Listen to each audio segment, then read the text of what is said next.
অভয়নগরের ৫ নং শ্রীধরপুর ইউনিয়নে কৃষক দলের উদ্যোগে কৃষক সমাবেশ অনুষ্ঠিত হয়েছে। বিস্তারিত ডেস্ক রিপোর্ট।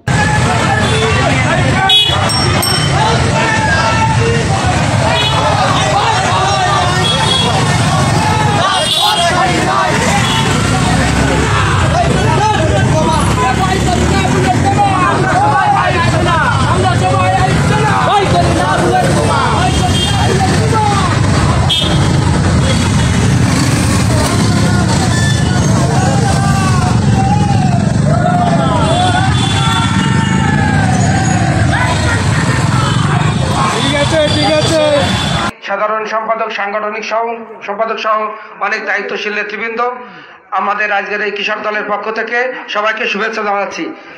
বাংলাদেশ জাতীয়তাবাদী কৃষক দল ৫ নম্বর সিদ্ধিরপুর ইউনিয়ন কর্তৃক আয়োজিত আজকের এই সবার প্রধান অতিথি আমার শ্রদ্ধেয় নেতা জনাব ফরাজি মতিয়ার রহমান, উপস্থিত আছেন আমার আরেক নেতা জনাব ইঞ্জিনিয়ার প্রিয় সাহেব সহ সকল নেতৃবৃন্দকে জানাই এবং সামনে কৃষক ভাইদের জানাই আমার পক্ষ থেকে শুভেচ্ছা, অভিনন্দন এবং সালাম। আসসালামু আলাইকুম।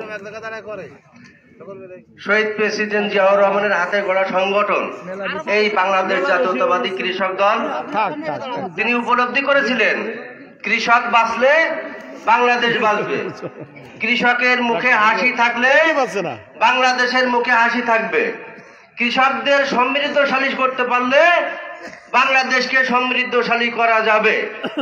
তারই ধারাবাহিকতায় তিনি প্রেসিডেন্ট থেকেও প্রত্যন্ত অঞ্চলে ছুটে এসেছিলেন, এসে নিজ হাতে খাল খনন করেছিলেন, কৃষি বীজের উন্নয়ন করেছিলেন, কৃষি ব্যবস্থা করেছিলেন এবং সেচ প্রকল্পের উন্নয়ন করেছিলেন। এই উন্নয়নের মাধ্যমে তিনি কৃষকদের ভাগ্যের উন্নয়ন করেছিলেন। তারই ধারাবাহিকতায় তারই সুযোগ্য পুত্র জনাব তারেক রহমান, তারই পিতার আদর্শের চিন্তাধারায় আজ ৩ মাস ব্যাপী কৃষক সম্মেলনের আয়োজন করেছে ইউনিয়ন পর্যায়ে। তারই একটা অংশ আজকের এই কৃষক সমাবেশ। মূলত শহীদ প্রেসিডেন্টের উত্তরসূরি জনাব তারেক রহমান চিন্তা করেছেন যে তার পিতারই ধারাবাহিকতায় এই দেশে কিভাবে কৃষকদের ভাগ্যের উন্নয়ন করবেন, এবং তিনি একটি লিখিত বক্তব্য আপনাদের মাঝে পাঠিয়েছেন। আমি সেই বক্তব্যটা এখন আপনাদের পাঠ করে শোনাচ্ছি।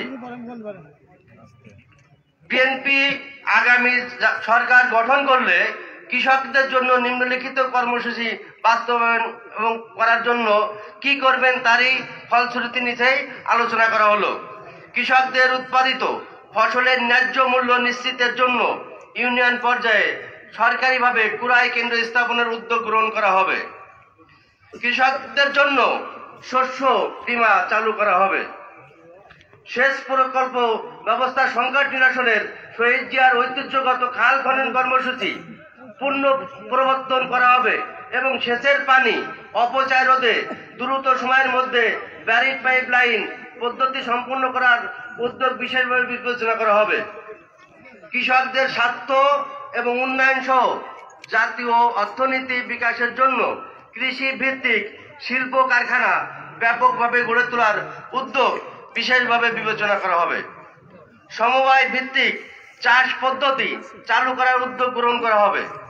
বিনা বা স্বল্প সুদে কৃষি ঋণ কৃষকদের মাঝে সঠিকভাবে বিতরণ নিশ্চিত করার উদ্যোগ গ্রহণ করা হবে। সরকারিভাবে পেঁয়াজ, টমেটো, আদা, রসুন সহ যাবতীয় মৌসুমী ফসল সংরক্ষণের জন্য দেশের বিভিন্ন অঞ্চলে বিশেষায়িত কোল্ড স্টোরেজ নির্মাণ করার উদ্যোগ বিশেষভাবে বিবেচনা করা হবে। শহীদ জিয়ার পারিবারিক কৃষি চর্চা কর্মসূচি কার্যকরভাবে চালু করার জন্য উদ্যোগ গ্রহণ করা হবে, অর্থাৎ স্ব আঙ্গিনায় কৃষি চাষে উদ্বুদ্ধ করা হবে। বিশেষ করে মহিলাদের এই কাজে উৎসাহিত করা হবে। কৃষকদের মাঝে স্বল্প মূল্য গুণগত মানসম্পন্ন পণ্য বীজ বিতরণের লক্ষ্যে দেশের বিভিন্ন অঞ্চলে বীজ উৎপাদন ও প্রক্রিয়াজাতকরণ কেন্দ্র নির্মাণ স্থায়ীভাবে বীজ সমস্যা সমাধানের লক্ষ্যে ধন্যবাদ হাবিদ ভাই, আপনি লাইভটি শেয়ার করে দিন। বিতরণ ও বিপণন আবারও সমাচার গঠন করে কৃষি চেষ্টা করছে সকলের বক্তব্য তুলে ধরার জন্য, বিশেষভাবে দেখানোর জন্য। জাতীয় বাজেটে কৃষিতে মোট জিডিপির 7% বরাদ্দ দেওয়ার ব্যবস্থা বিশেষভাবে বিবেচিত হবে। প্রান্তিক কৃষকদের প্রাথমিক কৃষি শিক্ষা চালু করার উদ্যোগ গ্রহণ করা হবে।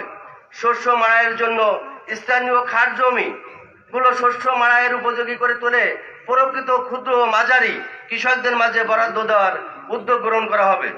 মহিলা কৃষক এবং কৃষি শ্রমিকদের উৎসাহিত করে কৃষিতে মহিলাদের অংশগ্রহণ বাড়ানোর উদ্যোগ নেওয়া হবে। প্রিয় বন্ধুরা, আপনারা দেখলেন আমাদের জনক তারেক রহমান আগামী দিনে যদি আমাদের এই জাতীয়তাবাদী দল বিএনপি ক্ষমতা আসে, তাহলে আপনাদের ভাগ্যের উন্নয়নের জন্য এই কর্মসূচি গুলো বাস্তবায়ন করবেন। তাতে আপনারা কি খুশি? আপনারা কি একমত? আপনারা কি আগামী দিনে এই বিএনপিকে ক্ষমতা আনতে চান? তাহলে আপনাদের সকল সমস্যার সমাধান হবে। ধন্যবাদ সকলকে। আসসালামু আলাইকুম। 5ই আগস্ট ছাত্র জনতার বিপ্লবের মাধ্যমে বাংলাদেশ জাতীয়তাবাদী দল সহ সাধারণ মানুষ আজকে আমরা কথা বলার সুযোগ পেয়েছি। আজকে আমাদের জন্য যারা জীবন দিয়েছেন তাদের আত্মার মাগফিরাত কামনা করি, যারা হাসপাতালে আছেন তাদের সুস্থতা কামনা করি। আজকে কৃষক সমাবেশ, কৃষকদের নিয়েই কথা বলতে হবে। আজকে সারা বাংলাদেশে শতকরা 80% কৃষক। আজকে এই কৃষকদের মান উন্নয়ন করতে হলে আজকে বাংলাদেশ জাতীয়তাবাদী দলকে আপনাদের সকলকে আবার ক্ষমতায় আনতে হবে। 2024 সালের 5ই আগস্ট বাংলাদেশের ছাত্র বৈষম্য আন্দোলনের বিনিময়ে, রক্তের বিনিময়ে যে স্বাধীনতা অর্জন হয়েছে, আমি শুধু এতটুকু স্মরণ করে দিয়ে আমি আমার বক্তব্য শেষ করব। বাংলাদেশের এই স্বাধীনতা যেন কোনো অবস্থাতেই বিপন্ন না হয়, আমি অভয়নগর উপজেলা বিএনপির সাংগঠনিক সম্পাদক হিসাবে দায়িত্ব নিয়ে বলতে চাই, আজকের যে মানুষের জনসমাগম, এখানে কিছু দুষ্কৃতিকারী আওয়ামীপন্থী আবির্ভাব ঘটেছে, যারা কোন অবস্থাতেই জাতীয়তাবাদী অর্জনকে যাতে বিলীন না করতে পারে। আগামী জাতীয় সংসদ নির্বাচনে জাতীয়তাবাদী দলকে জাতীয় সংসদে অধিষ্ঠিত করতে হবে। তখনই আমাদের বিপ্লব এবং যে অভ্যুত্থান হয়েছে এর সফলতা আমরা ভোগ করব। গত যখন বিএনপি সরকার ক্ষমতায় ছিল, আপনারা জানেন ইউরিয়ার বস্তা দাম ছিল সরকারি ভাবে জমা দিতে হতো 186 টাকা চারে না, ফায়রাজ আজকে কিন্তু 1250 টাকা ইউরিয়ার টাকা জমা দিতে হয়। যে কারণে আসলে এই আওয়ামী লীগ এই দেশকে তলাবিহীন ঝুড়িতে পরিণত করে গেছেন। শহীদ প্রেসিডেন্ট জিয়াউর রহমান উনি যে কৃষকের বন্ধু ছিলেন তার প্রমাণ আমাদের যশোরের তুলসীতে তিনি যখন রাষ্ট্রপতি হলেন, রাষ্ট্রপতি হওয়ার পরে যশোরের তুলসীতে আপনাদের মতন এইরকম সরকারকে নিয়ে তিনি খাল খনন করলেন এবং নিজি কুদাল নিয়ে যশোরের উলসির কৃষকদেরকে নিয়ে খাল খনন করলেন এবং ইরিগেশনের চাষ শুরু করলেন, মেশিনারিজ আমদানি করলেন। করে কৃষিতে যে বিপ্লব ঘটিয়েছিল, সেই বিপ্লবের কারণেই দেশের চেহারা ফিরে গিয়েছিল এবং শহীদ প্রেসিডেন্ট জিয়াউর রহমান এই দেশের কৃষকদেরকে একটি বিপ্লবের মাধ্যমে তাদের স্বয়ং সম্পূর্ণ করেছিলেন। তাই আমি বলতে চাই, আপনারা আগামী দিন যে নির্বাচন আসছে, সেই নির্বাচনে আমাদেরকে বিজয় হতে হবে। তার জন্য আগামী দিন আমাদের এই নেতাদেরকে সঙ্গে নিয়ে আমরা প্রত্যেকটি ঘরে ঘরে বাংলাদেশ জাতীয়তাবাদী দলের ভোটের দুর্গ তৈরি করব, সেই আশাবাদ ব্যক্ত করে আজকে এই সমাবেশ থেকে আজকে আমাদের সংগঠিত হতে হবে। কেন সমাবেশের প্রয়োজন? অতীতের বক্তব্য কত শুনেছেন যে আজকে আমাদের প্রত্যেকটি ইউনিয়নে এই কৃষক সমাবেশ করতে হবে। কেন? আমাদেরকে কৃষক হচ্ছে দেশের শক্তি, জাতির শক্তি। আজকে কৃষকই হচ্ছে বেঁচে থাকলে দেশ বাঁচবে, দেশ বাঁচলে আমরা বাঁচবো, এইটি হচ্ছে মূলনীতি। যার কারণে কৃষক ভাইদেরকে আমাদের সুসংগঠিত করতে হবে। আজকে আপনারা জানেন ৫ আগস্টের আগে আমরা কোনো কথা বলতে পারি নাই, কারণ এই ফ্যাসিস্ট সরকারের অত্যাচার, নির্যাতন, ঘুম গুম আমাদেরকে কন্ট্রোল করে দিচ্ছিল। কেউ আমরা একবার শুনতে পারি নাই। বিসমিল্লাহির রহমানির রহিম। বাংলাদেশ জাতীয়তাবাদী কৃষক দল অভয়নগরের ৫ নম্বর ইউনিয়ন শ্রীধরপুর কর্তৃক আয়োজিত আজকের এই সভার স্নেহভাজন সভাপতি, উপস্থিত আজকের প্রধান অতিথি বাংলাদেশ জাতীয়তাবাদী দল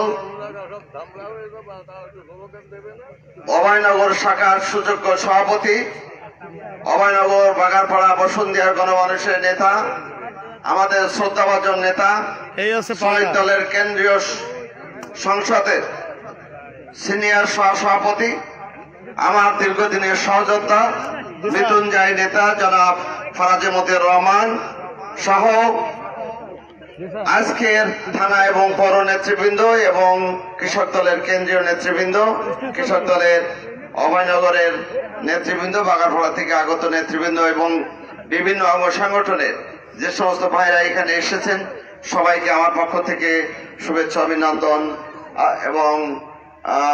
অভিনন্দন জানাচ্ছি এবং সবাইকে আজকের এই অনুষ্ঠানে অংশগ্রহণ করে এই অনুষ্ঠানটা সাফল্যমণ্ডিত করার জন্য স্বাগতম জানাচ্ছি। বন্ধুরা, আপনারা জানেন বাংলাদেশের এই 18 কোটি মানুষের নেত্রী বেগম খালেদা জিয়া, তার স্বামী ছিলেন শহীদ রাষ্ট্রপতি জিয়াউর রহমান। এই শহীদ রাষ্ট্রপতি জিয়াউর রহমান এবং খালেদা জিয়া এবং তারেক রহমান ক্ষমতায় ভবিষ্যতে আসবেন। ওনাদের অতীত ইতিহাস, বর্তমান ইতিহাস এবং আগামী দিনের প্রত্যাশা সারা বাংলার মানুষের কাছে পৌঁছে দেওয়ার জন্য 4800 ইউনিয়ন কৃষি সমাবেশ করার সিদ্ধান্ত নিয়েছেন। তারই অংশ হিসেবে আজকে আমরা এখানে এসেছি। এই শ্রীধরপুর পল্লীর একটা কোণে আমাদের শীর্ষ নেতৃবৃন্দর সবাই এখানে উপস্থিত আছেন এবং এই অঞ্চলের যে কৃষক ভাইরা এখানে উপস্থিত আছেন। আপনারা শুধু এতটুকু জানবেন, আমাদের জাতীয়তাবাদী দলের সরকার যখন ক্ষমতায় এসেছে তখনই কৃষকদের জন্য কাজ করেছেন। একটা তলিবিহীন ঝুড়ি থেকে শহীদ রাষ্ট্রপতি জিয়াউর রহমান মাত্র 3.5 বছরের মাথায় বাংলাদেশকে একটা স্বনির্ভর খাদ্যে পরিণত করে সারা বাংলাদেশের মানুষকে উপহার দিয়েছিলেন। খাদ্যশস্য রপ্তানির মধ্য দিয়ে প্রমাণ করেছিলেন বাংলাদেশের কৃষকের মাধ্যমে অনেক কিছু করা সম্ভব। তেমনি ভাবে আমাদের নেত্রী বেগম খালেদা জিয়া যখন ক্ষমতায় এসেছিলেন, উনিও এই কৃষকদের কথা ভেবেছেন এবং কৃষকদের জন্য উনি করেছেন। উনি কৃষি ঋণ মওকুফ করেছেন, উনি খাজনা মওকুফ করেছেন, উনি সার ব্যবস্থাপনা করেছেন, উনি বীজ ব্যবস্থাপনা করেছেন, উনি সেচ ব্যবস্থাপনা করেছেন এবং শহীদ রাষ্ট্রপতি জিয়াউর রহমানের রেখে যাওয়া কর্মসূচি খাল খননের মাধ্যমে সবুজ বিপ্লবের উনি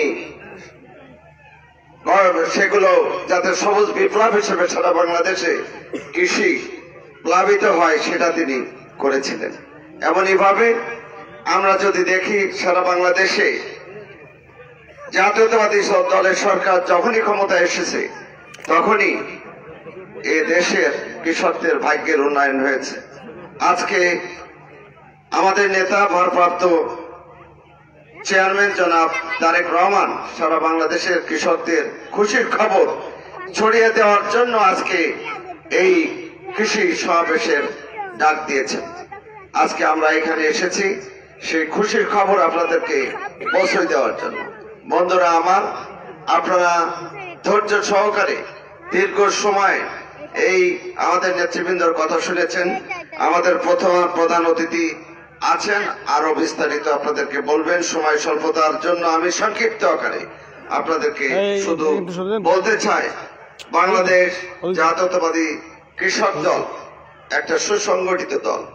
এখন কেন্দ্রে আপনারা আগেও দেখেছেন, এখন দেখেছেন, এই দুইটা প্রেক্ষাপট বিবেচনা করলে বাংলাদেশ জাতীয়তাবাদী কৃষক দল সারা বাংলাদেশের অঙ্গ সংগঠনের ভিতরে একটা শ্রেষ্ঠ সংগঠন হিসাবে ইতিমধ্যে দাঁড়িয়েছে। আজকে এখানকার উপস্থিত থেকে শুরু করে আমরা বিগত কয়েকদিন বাগারপাড়ার বিভিন্ন জায়গায় আমরা কৃষক সমাবেশ করেছি।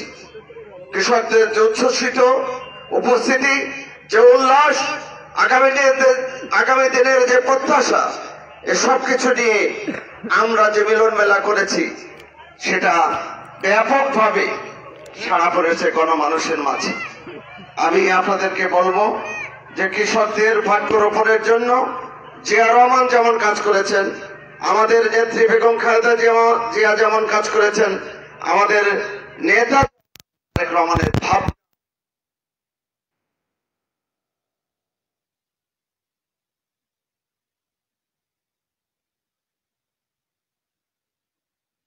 উনি যেমন বলেছেন যে বিনামূল্যে দেওয়ার কথা ছিল কার? আমলি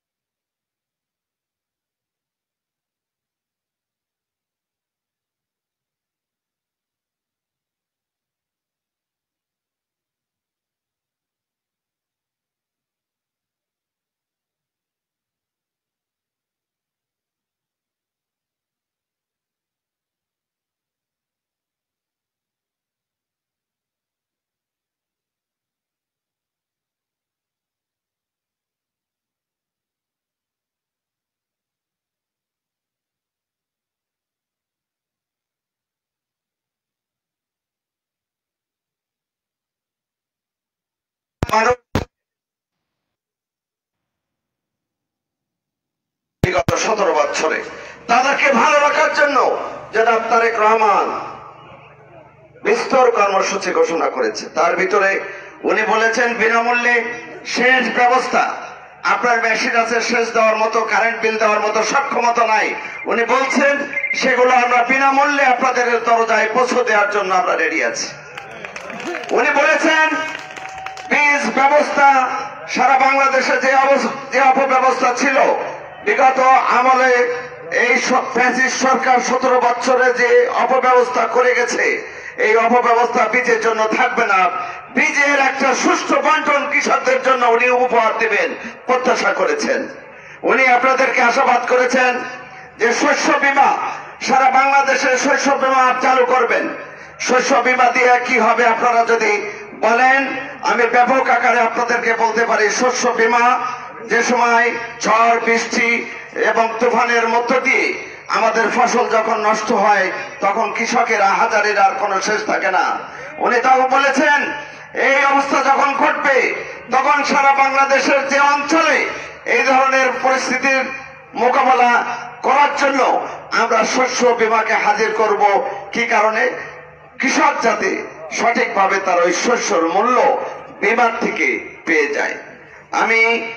উনি বলেছেন যে আগে যেমন 25 বিঘা খালদা মৌকুফের ব্যবস্থা ছিল, উনি বলেছেন যে আমরা ক্ষমতায় আসলে সেইভাবে খালদা মৌকুফের ব্যবস্থা করব। উনি বলেছেন যে কৃষি ঋণ উনি দীর্ঘমেয়াদী দিবেন এবং সুদ মুক্ত কৃষকদের কৃষি ঋণ দিবেন। এটা বাংলাদেশের ইতিহাসে আমার মনে হয় বিশাল একটা কর্মযজ্ঞ উনি ঘোষণা করেছেন। উনি বলেছেন সার ব্যবস্থাপনা, আমরা সারের ব্যাপক আকারে কোনো ভর্তুকি দিতে পারবো না হয়তোবা, কিন্তু সার ব্যবস্থাপনা যাতে ঠিক থাকে, সার যাতে ন্যায্য মূল্যে আমার কৃষকরা পায়, তার জন্য আমার অত্যন্ত সুদৃষ্ট নজর থাকবে। তিনি বলেছেন যে বাংলাদেশের প্রত্যেকটা পরিবারের জন্য একটা ফ্যামিলি কার্ড উনি তৈরি করে দেবেন। এই ফ্যামিলি কার্ড দিয়ে আপনি কি করতে পারবেন, প্রত্যেক মাসে আপনার অর্জিত আপনি কিছু টাকা সরকারি খাত থেকে আপনি নিতে পারবেন। আপনি নিতে পারবেন ওএমএস, আপনি নিতে পারবেন টিসিপি সহ অন্যান্য সহায়তার মালগুলো এই কার্ডের মাধ্যমে নিতে পারবেন। এই কার্ডের মালিক কোনো পুরুষ হবে না, এই কার্ডের মালিক হবে ওই কৃষকের যে স্ত্রী। সে কাজে এটা ফ্যামিলি কার্ড স্ত্রীদের মাধ্যমে তিনি বিতরণ করে সারা বাংলাদেশে এটা কৃষকদের উপকার করতে চেয়েছেন। উনি এই কৃষক বিভিন্ন সময়ে যে বীজগুলো উৎপাদন করে এই বীজ যাতে নষ্ট না হয় এবং বিভিন্ন মৌসুমে ফসল যেমন টমেটোর থেকে শুরু করে গোল আলু পর্যন্ত অনেক ফসল আমাদের উৎপাদিত হয় যেগুলো অসময়ে আমরা পাই না। এই অসময়ের ফসল যাতে নষ্ট না হয় সেজন্য তিনি বিশেষায়িত কোল্ড স্টোরেজ স্থাপন করার উনি ঘোষণা দিয়েছেন। ওনার পিতার মতো, ওনার মাথার মতো খালগুলো আবার পুনরায় খননের মধ্য দিয়ে এই বাংলাদেশে সবুজ বিপ্লব ঘটানোর উনি ঘোষণা দিয়েছেন সমবায় ভাবে কৃষি ভিত্তিক চাষাবাদ করার জন্য। আমি একা পারি না, আমি 10 জন 20 জন 30 জনের সমন্বয়ে একটা সমিতি গঠনের মধ্য দিয়ে কৃষির আবাদ এদেশে তৈরি হবে। এই মাইকটা ঘুরাই দেন তো, ডিস্টার্ব করছে। কৃষির আবাদ এইভাবে সমবায়ের মধ্য দিয়ে যদি আমরা তৈরি করি তাহলে আমাদের ব্যাপকভাবে ফসল উৎপাদিত হবে এবং আমাদের কৃষক ভাইরা সব সফল কাম হবে। উনি বলেছেন মহিলাদেরকে এই কৃষিকাজে নিয়োজিত করার জন্য বাংলাদেশের প্রত্যন্ত অঞ্চলে আমরা দেখেছি কৃষকের পাশাপাশি কিষানিও তার অংশীদারিত্ব প্রমাণ করেছে। তারা ধান উড়িয়েছে, ধান মরণনাথ থেকে শুরু করে অনেক কিছু কাজে এই কিষানি তাদেরকে সহযোগিতা করেছে আমরা দেখেছি। বাইরে আমার যে বিভিন্ন মৌসুমে কৃষকের স্বার্থ রক্ষা করার জন্য আমাদের নেতা জনাব তারেক রহমান ক্রয় কেন্দ্র, বিশেষায়িত ক্রয় কেন্দ্র উনি নির্ধারণ করার চেষ্টা করেছেন এবং করবেন।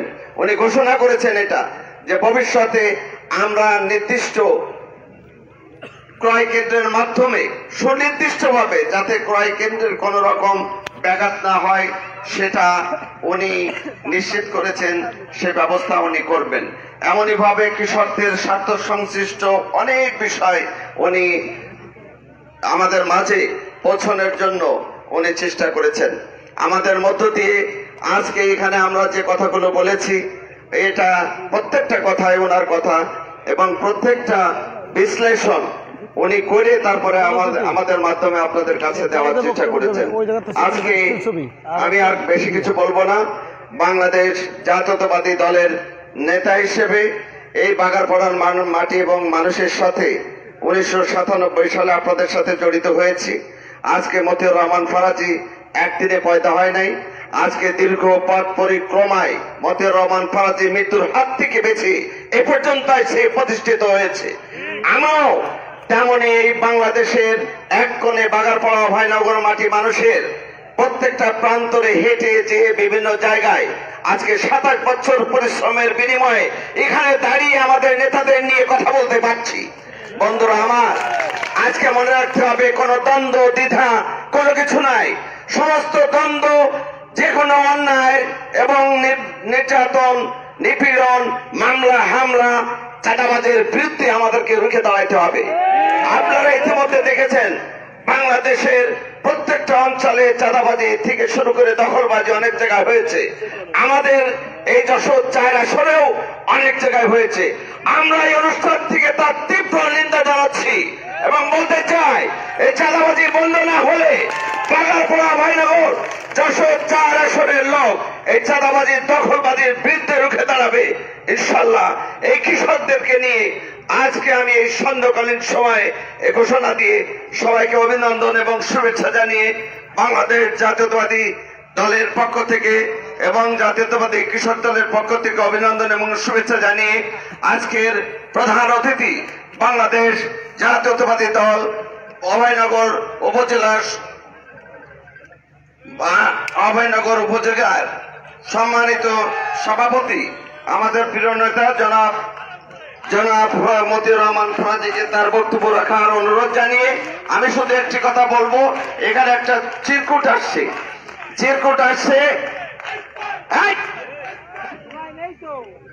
এখানে চিরকুট আসছে যে ভাবতার টিআরএম। আমি সেদিন খুলনায় গিয়েছিলাম, ডুমুরিয়া উপজেলার দামোদর ইউনিয়নে, সেখানেও আমাকে টিআরএম এর কথা বলা হয়েছিল। এই টিআরএম এর মাধ্যমে হাজার হাজার কোটি কোটি টাকা লুটপাট হয়েছে গত 17 বছরে। এই ভাবতার অঞ্চলের কোন মানুষের ভাগ্য রূপান্তর হয় নাই। আমি এখানে দাঁড়িয়ে বলতে চাই যে আমাদের সরকার, বাংলাদেশ জাতীয়তাবাদী দলের সরকার যদি ক্ষমতায় আসে, এই ভাবতার পুরো সমস্যার সমাধান করে আমরা বাড়ি ফিরবো ইনশাআল্লাহ। সবাইকে ধন্যবাদ। এখন বক্তব্য রাখছেন বাংলাদেশ জাতীয়তাবাদী শ্রমিক দল কেন্দ্রীয় সংসদের সিনিয়র সহসভাপতি, বাংলাদেশ জাতীয়তাবাদী দল অভয়নগরের গণমানুষের নেতা জনাব ফরাজি মতিউর রহমান। বিসমিল্লাহির রহমানির রহিম। আজকের জাতীয়তাবাদী কৃষক দল 5 নম্বর শ্রীধরপুর ইউনিয়ন শাখা কর্তৃক আয়োজিত আজকের এই সমাবেশের স্নেহভাজন সভাপতি, এই অনুষ্ঠানে আমার পূর্বের বক্তা কৃষক দল জাতীয়তাবাদী দল কেন্দ্রীয় নির্বাহী কমিটির সদস্য, জাতীয়তাবাদী কৃষক দল কেন্দ্রীয় নির্বাহী কমিটির সিনিয়র যুগ্ম সাধারণ সম্পাদক, আমাদের প্রিয় নেতা জনাব ইঞ্জিনিয়ার টিএস আইয়ুব, এই অনুষ্ঠানে উপস্থিত নোয়াপাড়া পৌর বিএনপি এবং থানা বিএনপির আমার প্রিয় সহযোদ্ধা ভাইয়েরা, এই অনুষ্ঠানে বিশেষ অতিথি হিসাবে উপস্থিত আছেন যশোর জেলা জাতীয়তাবাদী কৃষক দলের সম্মানিত নেতৃবৃন্দ, অভয়নগর থানা এবং পৌর বিএনপির অন্যান্য নেতৃবৃন্দ, সকল অঙ্গ এবং সহযোগী সংগঠনের আমার স্নেহসভার নেতৃবৃন্দ, আমার সামনে এই কৃষক সমাবেশে উপস্থিত সর্বস্তরের ভাইরা, আসসালামু আলাইকুম। আমি আসলে লজ্জা পাচ্ছি এই জন্যই যে কিছু লোক হঠাৎ করে আপনার মঞ্চ থেকে উঠে যাচ্ছে, এটা দুঃখজনক। আমরা একে অপরের সম্পূরক, আপনারা মাথায় রাখবেন কিন্তু কথাটা। যারা কারো না কারো স্লোগান দিতে ভালোবাসেন, এখানে কিন্তু স্লোগান দেওয়ার লোক আরো অনেক আছে, তারা কিন্তু নীরবতা পালন করেছে, আমাদের নির্দেশ ফলো করেছে, কোন রকমের বিশৃঙ্খলা করা যাবে না। সেই কারণে আপনারা যারা স্লোগান দিয়েছেন, আমি ধন্যবাদ দেই। এই তারুণ্য থাকা স্বাভাবিক, ভবিষ্যতের জন্য কাজে লাগবে। কিন্তু বিগত 17 বছরে আপনাদের চেহারা দেখি নাই রাজপথে। আমরা যারা নিরন্তর যুদ্ধ করেছি, জীবন বাজি রেখে রাজপথে রক্ত দিয়েছি, তাদের মিছিলে আপনাদের চেহারা দেখি নাই। আগামীতে সতর্ক হয়ে পথ চলার চেষ্টা করবেন, কোন রকম বিভাজনমূলক কাজ করবেন না। আমরা দুইজন এক মঞ্চে কথা বলছি, আমি আবার আমার কথাই বলে দিচ্ছি, আমরা একে অপরের সম্পূরক হিসেবে কাজ করতে চাই। কিন্তু আপনারা অতি উৎসাহী হয়ে আমাদের ভিতরে বিভাজন করার চেষ্টা করবেন না। জাতীয়তাবাদী কৃষক দল এই 17 বছরও অভয়নগরে ছিল। আপনাদের কৃষক দলের স্বকীয় সত্তা নিয়ে রাজপথে কয়দিন নেমেছেন একবার হিসাব করবেন, খাতা নিয়ে অঙ্ক করবেন। বন্ধুগণ, আজকে শুধু কৃষক দল না, আজকে বাংলাদেশ জাতীয়তাবাদী দলের সকল অঙ্গ সংগঠনের সামনে একটি অগ্নি পরীক্ষা। এই অগ্নি পরীক্ষায় উত্তীর্ণ হতে হলে আজকে হরিং এর মতো পাশা এক জায়গায় দিয়ে এই বহিঃশত্রুদের মোকাবেলা করতে হবে। আজকে আওয়ামী লীগ নেই, কিন্তু তার প্রেতাত্মারা এদেশে এখনো বিদ্যমান। আমি দেখেছি বাঘারপাড়ার যে প্রোগ্রাম হয়েছে এই শ্রীধরপুর ইউনিয়নে, আওয়ামী লীগের নেতাদের অনুপ্রবেশ দেখেছি, ইলেকট্রনিক্স মিডিয়া আমি দেখেছি। এগুলো পরিহার করতে হবে। কৃষক দল মানে আওয়ামী লীগের লোক নিয়ে পাল্লা ভারী করার চেষ্টা করবেন না, কারণ এই রাজপথে আমাদের লোকদের হয়রানি করেছে তারাই। আজকে তাদের সাথে প্রেম করার দরকার নেই। যারা এই অভয়নগরে যারা শান্তিকামী মানুষ, তারা সংখ্যায় 70%, তাদের ভোটে ধানের শীষ জিতে যাবে ইনশাল্লাহ। অতএব আওয়ামী লীগের লোক নিয়ে পাল্লা ভারী করার চেষ্টা করবেন না। আমরা আজকে এখানে ভবদার যে কথাটা উঠেছে আইব সাহেব সর্বশেষ বলেছেন, আমি কৃষক দলের কথা বলবো না, আমি একটা কবিতা পড়ি সবসময় যে বাংলার চাষি শতকরা ৮০, তাদের রেখে পিছে দেশ গড়া যাবে এই কথাটি মিশে। এটা যেমন জিয়াউর রহমান বলেছিলেন, খালেদা জিয়া বলেছেন, তারেক রহমান সেই উদ্দীপ্ত স্লোগানে তিনি সামিল হয়ে আজকে বাংলাদেশে কৃষক সমাজকে সংঘবদ্ধ করার চেষ্টা করছেন। আপনারা কি বলতে পারেন শুধুমাত্র কৃষক দল নিয়ে, মানে কৃষক যাদের নিয়ে এই সংগঠন? শুধু তাই না, সকল শ্রেণী পেশার মানুষ। এখন যেহেতু ৫ই আগস্টে একটা পরিবেশ হয়েছে, সেই কারণে শুধু দলের ভিতরে ঢুকতে হবে একটা প্রতিযোগিতা শুরু হয়েছে। আসলে এই প্রতিযোগিতা কোথায় ছিল 5 তারিখের আগে, 5ই আগস্টের আগে? এই জন্য অতি উৎসাহী হয়ে পরিবেশ খারাপ করার চেষ্টা করবেন না। আমরা একটা নিরন্তর যুদ্ধের মাঠে আছি, মনে রাখবেন। আজকে আমার রাজনৈতিক প্রতিপক্ষ কারা? আওয়ামী লীগ নেই। রাজনৈতিক প্রতিপক্ষ কারা? তারা কিন্তু ওই চাঁদাবাজিতে নেই, তারা লুটপাটে নেই, তারা জনগণের কাছে যেয়ে বলছে লোকগুলো দেখতে হবে আমাকে, এই বলে আমি নাম বলবো না কারা তারা এই কথা বলে জনগণের অনুকম্পা নেওয়ার চেষ্টা করতেছে। সজাগ হয়ে যান। আপনার বোন, আপনার ভাই দেখেন তলে তলে জামাত, মহিলা জামাত করে বেড়াচ্ছে কিনা সেটা খোঁজ করে দেখেন। আমি নিজের, আমার অভিজ্ঞতা আছে। আমার স্ত্রী হাসিনা বেগম একদিন দেখি আমাদের উঠোনের গাছতলায়, আম গাছতলায় জামাতের এক নেত্রী এসে ফর্ম ফিল আপ করাচ্ছে। আমি 2 তলা থেকে দেখে বলছি যে হাসিনা কি করছিস ওরে? ওই যে এই যে আপা আছে, ডাক্তার আপা, আমি কি করছিস ওইটা? তখন যে কি ফর্ম ফিল আপ করতে বলতেছে, টাইম করে বলতেছে জামাতের সদস্য বানাচ্ছে তোমার। তখন ধরে বাজে আপা আপনি এ করতেছেন কেন আমারে? দেখা ওই তো জামাত বিএনপি একই দল। আপনাদের স্ত্রীরাও এইভাবে জামাতের সদস্য হয়ে যাচ্ছেন, খোঁজ করেন। এবং আপনাদের মানে সজাগ থাকতে হবে যে আপনার রাজনৈতিক প্রতিপক্ষ এই মুহূর্তে কারা। এটা চিন্তা ভাবনা করে তারেক রহমান বারবার বলছে যে নির্বাচন অত সহজ হবে না। কারণ আওয়ামী লীগের সাধারণ সমর্থকরা তারা হিসাব করে গেছে যে দেশের প্রধানমন্ত্রী দেশ ছেড়ে পালায় চলে যায়, সেই দেশের আওয়ামী লীগ পুনর্জীবিত হবে না। সেই কারণে তারা ওই আওয়ামী লীগের সমর্থকরা এখন চেষ্টা করতেছে আমাদের ঘাড়ে ভর করে দাঁড়িয়ে রেখে নতুন করে টুপি মাথায় দিয়ে ওই দলের সদস্য হওয়ার জন্য। আপনারা সজাগ থাকবেন। আমি বেশি কথা বলবো না। আগামী দিন যত প্রোগ্রাম হবে আপনি সবাইকে আমি অনুরোধ করব, আপনারা স্লোগান দিয়ে বা নিজেদের আচরণে আইব সাহেব আর মতিয়ার রহমান ফারাজির ভিতরে দূরত্ব সৃষ্টি করবেন না। আমরা অভয়নগরের সমস্ত পরিস্থিতি মোকাবেলা করেই আমরা অভয়নগরের যত অনিয়ম আছে ধুয়ে মুছে আইব সাহেব মতিয়ার রহমান ফারাজি এক মঞ্চে দাঁড়ায় সাফ করে দেবেন। আর ভবদার কথা বলছেন, আইব সাহেব বলেছে, আমি বলছি ভবদাই আমরা কাজ করেছি। আপনারা দেখেছেন পানি সম্পদ উপদেষ্টা এই অভয়নগরে এসেছিল। এই বানভাসী মানুষ, অভয়নগরের 3টে ইউনিয়ন, পৌরসভার একটি অংশ, আমাদের লোকেরা বানভাসী অবস্থায় ছিল দীর্ঘদিন। আমরা আমডাঙ্গা খালে 58 কোটি টাকা চাপ দিয়ে আমরা 58 কোটি টাকা স্যাংশন করায় টেন্ডার হয়ে গেছে, কাজ হবে, অবিলম্বে কাজ শুরু হবে এবং এই 3টা বিলের পানি এই দিক দিয়ে সরে যাবে। এবং ভাবদার যে পানি নিষ্কাশনের জন্য খাল মানে নদী পুনর্খনন করে এখন ওই 21 গেট দিয়ে পানি, এই বিলের পানি এখন যাচ্ছে এবং অবিলম্বে এই পানি উপদেষ্টার সাথে আমরা বৈঠক করে সিদ্ধান্ত নিয়েছি যে অবিলম্বে 200 কোটি টাকা লাগুক, 300 কোটি টাকা লাগুক, এই ভবদার একটা স্থায়ী সমাধান করা হবে। সেই চেষ্টা অব্যাহত আছে। তাই আমি আর বেশি কথা বলবো না। আগামী দিনে রাজপথে আপনারা আমাদের সাথে থাকবেন। আমরা যে কোনো পরিস্থিতি মোকাবেলা করে ইনশাল্লাহ ধানের শীষের সরকার যাতে আগামী দিন রাষ্ট্র পরিচালনা করতে পারে সেই ব্যবস্থা আমরা সবাই মিলে করবো। সবাইকে ধন্যবাদ। আসসালামু আলাইকুম।